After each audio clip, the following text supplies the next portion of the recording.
Республиканың 200 ең яхшы комбайнчылары арасында Нурлат районынан 5. Республикада 5 миллион тонна икмәкне җыеп алуда аларның өлеше зур. Сөлейманов Крестьян фермер хуҗалыгы комбайнчысы Владимир Никитин үзенең New Holland комбайнында 5588 тонна бөртек суктырса, Южная агрофирмасы комбайнчысы Николай Казаковныкы 4289 тонна. Сөлейманов Крестьян фермер хуҗалыгы комбайнчылары Роберт Абдрахманов 3814, Виталий Богданов 3658, Илдус Әндәрҗанов 5586 тонна бөртек суктырды. Президент гранты 100 мең сумлык премияны Казанның игенчеләр сарайында үткән тантаналы чарада Татарстан Республикасы авыл хуҗалыгы һәм азык-төлек министры Марат Әхмәтов тапшырды.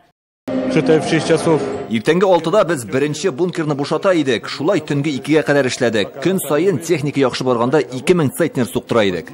200 лауреат исемле без конкурс игълан иткән идек. Республика дәррәү кушылды бу ярышка. Һәм бик күпләрегез сез генә түгел, әле бу аудиторияда катнашмаган меңләгән башка игенчеләребез бик тырышып хезмәт итте. Комбайнчылар хәзер техникаларны кышкы саклауга кую белән мәшгуль. Максатлары киләсе ел урагында да сынатмау.